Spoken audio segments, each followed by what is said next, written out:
బాధ్యతలు ప్రతిపక్షంగా మా మా మా పార్టీ తీసుకున్న నిర్ణయాన్ని, మా నాయకులు తీసుకున్న నిర్ణయాల్ని దానికోసం మేము అడుగుతూనే ఉంటాం, చేస్తూ ఉంటాం, ప్రజలకు వాస్తవాలు చెప్తూనే ఉంటాం.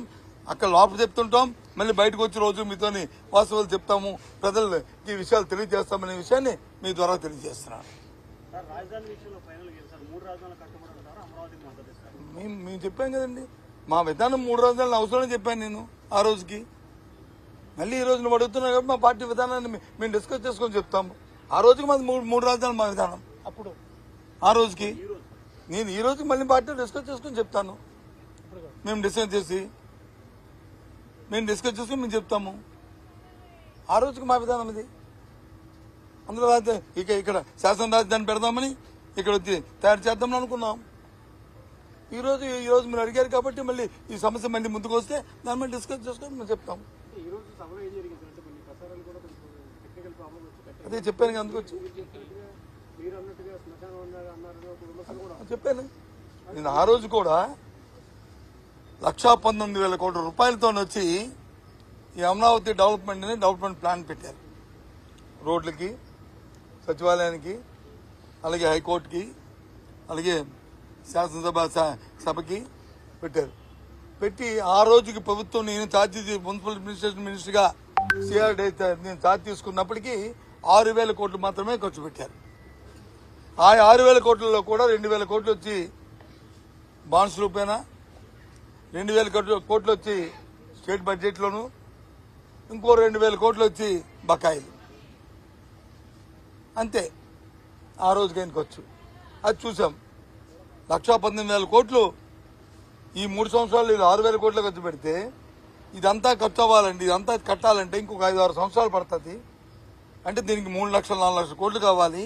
మనకి అంత ఆర్థిక స్తోమత ఉందా మన ప్రభుత్వానికి అనేది ఆలోచన చేసుకొని డిస్కస్ చేసుకున్నప్పటికీ ఒక 6 నెలలు 8 నెలలు అయింది. అప్పుడు వచ్చి వాళ్ళు ఏదో చూడడానికి ఇటు వస్తా అన్నారు.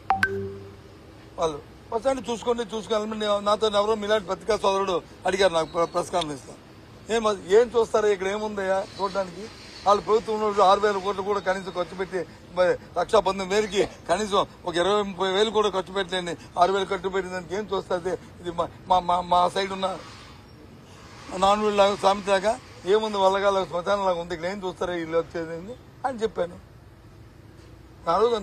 నేను అనలేదే, సందర్భాన్ని బట్టి ఆ మాట అన్నాను తప్ప నేను మొత్తాన్ని నేను శ్మశానం అనే ఉద్దేశం నాది కాదు. ఆ రోజు చెప్పాను, ఈ రోజు చెప్తాను, రేపు అది చెప్తాను. నా ఉద్దేశం అది కాదు, ఆ సందర్భం అది. అదే మళ్ళీ చెప్పాను.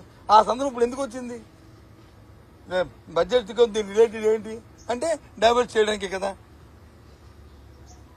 ఆ నేపథ్యంలో చెప్పాం. మరి 11,500 రూపాయలు ఎందుకైంది స్క్వేర్ ఫుట్కి. ఇది ఎప్పుడు రేటు 7 సంవత్సరాల కింద రేటు, 7 సంవత్సరాల కింద.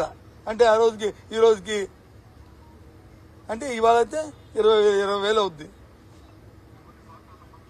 ఆలోచించేయండి ఏ రకంగా దోపిడీ జరిగిందో, ఏ రకంగా జరిగే ఆ రోజు కార్యక్రమాలు అనేవి.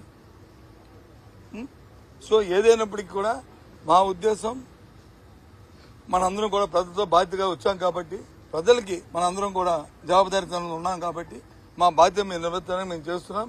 కానీ ఇవాళ అధికార పక్షం బోల్డో చేస్తూ ఏదైనా అడిగితే మమ్మల్ని పాసింగ్ నిమాలు చేస్తూ బురద జల్లడానికి ప్రయత్నం చేస్తుంది. ఎంక్వైరీ ఏమంటే ఎంక్వైరీకి దాని దర్యాప్తు జరపమంటే దర్యాప్తు జరపడానికి తయారీగా లేదు. ఇది ద్వంద్వ ప్రమాణాలు పాటిస్తున్న విషయాన్ని మీ ద్వారా రాష్ట్ర ప్రధానికి తెలియజేస్తున్నారు.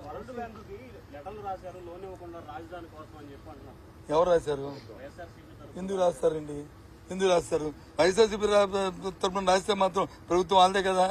అవన్నీ ఎనానమస్ లెటర్ కన్సిడర్లో తీసుకుంటారా? కొత్త సత్యనారాయణ పేరుని రాస్తే ఎలవేపుగా బాధితుల మనిషిగా రాశాడు.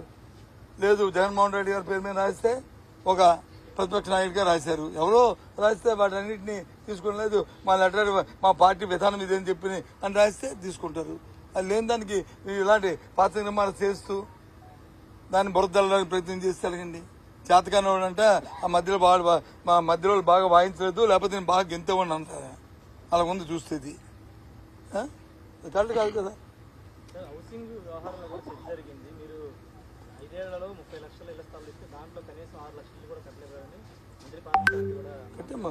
ఆయన నోటితో చెప్పాడు 6,50,000 కట్టారు, 6,50,000 కట్టారు, ఇక మిగతా వచ్చి ఈ దశలో ఉన్నాయని ఆయన చెప్పాడు. అక్కడ జరిగిన చర్చ ఏంటంటే పార్సాది గారు వచ్చి వైసీపీ ఎమ్మెల్యేగా ఉన్నప్పుడు, ఆయన వైసీపీ ఎమ్మెల్యేగా ఉన్నప్పుడు 19, 20, 25, 24 సంవత్సరంలో, అంతకుముందు 14, 19 ఉన్న కట్టి నీళ్ళకి వచ్చి బిల్లు ఇవ్వలేదు అనేది ఆయన తాలూకా ఆయన ఎత్తిన అలిగేషన్.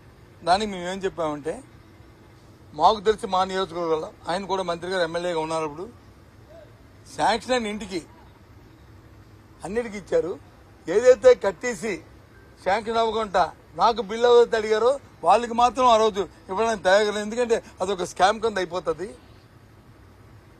కాబట్టి దానికి మాత్రం ఆపింది మాత్రం వాస్తవం మా నియోజకవర్గంలో కూడా జరిగాయి అనేది, నీ నియోజకవర్గం జరిగింది శరత్ గారు ఒకసారి ఆలోచన చేయండి చూడండి అని చెప్పాం. అది జరిగింది. ఓకేనా?